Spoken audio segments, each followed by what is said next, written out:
आप कुछ साल पहले अपने पुराने स्टॉक ब्रोकर से अलग हटकर जीरोधा या ग्रो जैसे प्लेटफॉर्म पर क्यों शिफ्ट हुए थे? क्या आपके एग्जिस्टिंग स्टॉक ब्रोकर के साथ कोई प्रॉब्लम थी या आपको मिल रहा था एक बेहतर विकल्प? क्या यह बेहतर विकल्प कंज्यूमर सेटिस्फैक्शन के उनके ट्रैक रिकॉर्ड की वजह से था या फिर वो ट्रेडिंग प्लेटफॉर्म आपके लिए सस्ते विकल्प के तौर पर मार्केट में आए थे?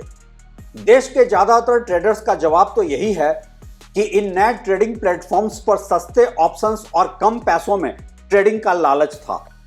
यह था देश में एक नया ही बिजनेस मॉडल डिस्काउंट ब्रोकिंग का, जिसने 2010 के बाद इंडियन स्टॉक मार्केट के इन्वेस्टर्स को अपनी ओर आकर्षित किया था। 2010 के बाद से ही देश के स्टॉक मार्केट में रिटेल इन्वेस्टर्स का एक पैराडाइम शिफ्ट था, जहां ये जीरो ब्रोकरेज सबसे बड़ा अट्रैक्शन बन गया था।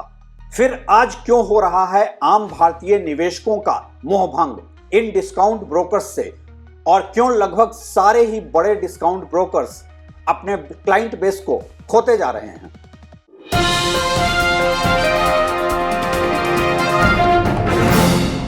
नमस्कार, आप देख रहे हैं ट्रैक टू रियलिटी और मेरा नाम है रवि सिन्हा। इंडिया के डिस्काउंट ब्रोकर्स के लिए आज एक ऐसी चुनौती आ गई है जिसकी कि उन्होंने कल्पना भी नहीं की थी। देश के बड़े डिस्काउंट ब्रोकर्स ने कोई एक दो नहीं बल्कि 26 लाख इन्वेस्टर्स को अपने प्लेटफॉर्म पर खो दिया है जुलाई से सितंबर के बीच। ऐसा लग रहा है कि इंडिया का रिटेल इन्वेस्टमेंट लैंडस्केप में अचानक ही रिटेल इन्वेस्टर्स का एक माइंडसेट शिफ्ट हुआ है और सब एक एक कर अपने क्लाइंट बेस को खोते जा रहे हैं। इस साल के शुरुआती 9 महीनों में इन डिस्काउंट ब्रोकर्स ने 50 लाख से ज्यादा क्लाइंट गंवा दिए हैं। सिर्फ जुलाई से सितंबर क्वार्टर में ही इन डिस्काउंट ब्रोकर्स ने 26 लाख एक्टिव इन्वेस्टर्स को खो दिया है। एक तरफ ये जहां इन्वेस्टर सेंटिमेंट को रिफ्लेक्ट करता है, तो वहीं दूसरी तरफ ये इन डिस्काउंट ब्रोकिंग प्लेटफॉर्म्स के बिजनेस मॉडल पर भी सवाल खड़े करता है। डिस्काउंट ब्रोकिंग मार्केट के सबसे बड़े खिलाड़ी ग्रो ने 6,73,000 क्लाइंट खोया है, वहीं जीरोधा ने करीब 5 लाख क्लाइंट खो दिया है। एंजल वन और अपस्टॉक्स ने कुल मिलाकर 7,30,000 क्लाइंट बेस खो दिया है। और हां, ये हैं वो 4 सबसे बड़े डिस्काउंट ब्रोकर्स जो कलेक्टिवली मार्केट से एग्जिट होने वाले क्लाइंट बेस में 75% लूज कर चुके हैं इस क्वार्टर में। दूसरे प्लेटफॉर्म्स जैसे कि assets M stock, HDFC securities, Motilal Oswal, Sharekhan और फोन पे के क्लाइंट्स बेस में भी भारी गिरावट देखी जा रही है। इसके पहले कि हम जाएं डिटेल्स में कि आखिर क्यों खो रहे हैं ये डिस्काउंट ब्रोकिंग प्लेटफॉर्म अपने क्लाइंट बेस, यहां उन ऑडियंस के लिए बताना जरूरी है जो डिस्काउंट ब्रोकिंग टर्म से वाकिफ नहीं है। आखिर किसे कहते हैं डिस्काउंट ब्रोकर्स? आम बोलचाल में हम डिस्काउंट ब्रोकर्स शेयर मार्केट के उन सर्विस प्रोवाइडर्स को कहते हैं जो एक लोअर फीस पर सर्विस प्रोवाइड करते हैं, अक्सर ही जीरो ब्रोकरेज पर। लेकिन इन प्लेटफॉर्म्स पर आमतौर पर personalised service, stock investment advice या रिसर्च नहीं ही मिलता है। लेकिन फिर भी ये ब्रोकर्स सुटेबल होते हैं उन इन्वेस्टर्स के लिए जो या तो खुद एक्सपीरियंस्ड हैं या फिर कॉस्ट सेंसिटिव हैं। इंडिया में 2010 के बाद से इनकी सफलता वैसे कॉस्ट इफेक्टिव होने की वजह से ज्यादा थी। एक्सपीरियंस्ड इन्वेस्टर्स तो इंडियन स्टॉक मार्केट में ना के ही बराबर हैं। ट्रेडिशनल ब्रोकिंग प्लेटफॉर्म्स के मुकाबले सस्ते ऑप्शन होने की वजह से और इसी बीच स्टॉक मार्केट का इंडिया में डीपर पेनिट्रेशन होने की वजह से ये डिस्काउंट ब्रोकर्स, खासकर जीरोधा और ग्रो, एक हाउसहोल्ड नेम बनते चले गए। लेकिन फिर ऐसा क्या हुआ कि आज ये डिस्काउंट ब्रोकर्स का बिजनेस पिट रहा है?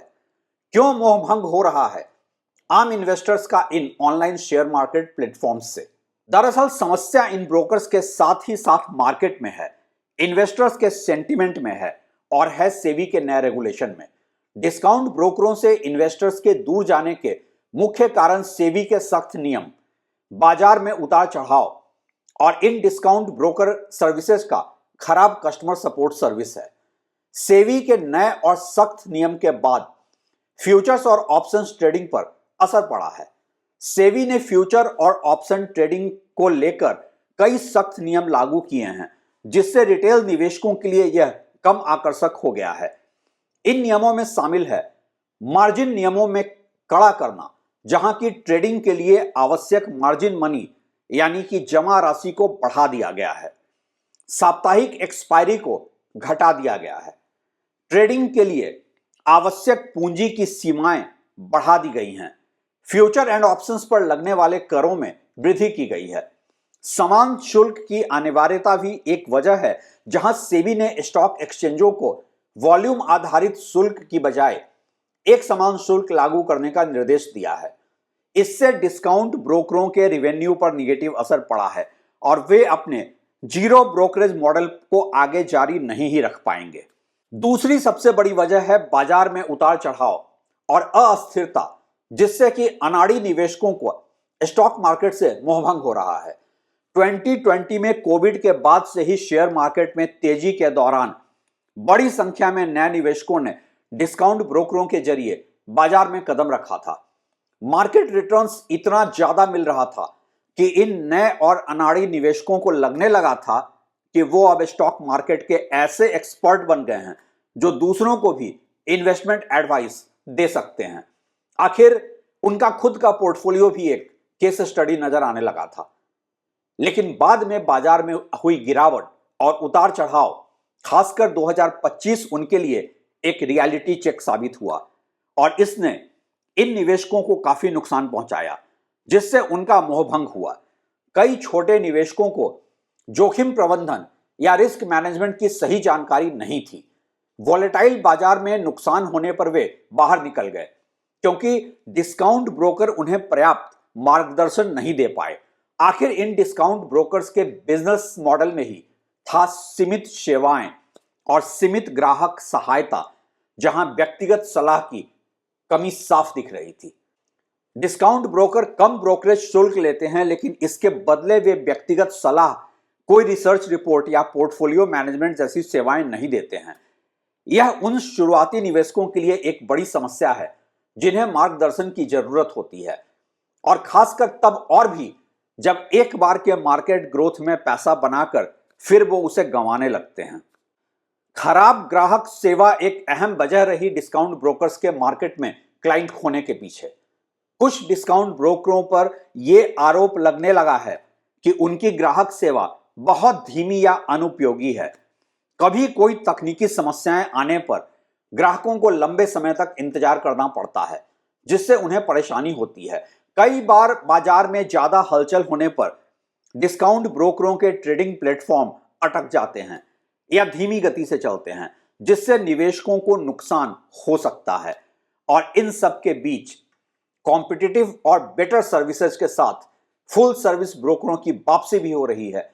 कुछ निवेशक जो पहले कम शुल्क के कारण डिस्काउंट ब्रोकरों के पास गए थे, अब बेहतर सेवाएं, सलाह और मार्गदर्शन के लिए वापस पूर्ण सेवा वाले ब्रोकरों के पास जा रहे हैं, जिनका इंडियन स्टॉक मार्केट में सालों का एक ट्रैक रिकॉर्ड है।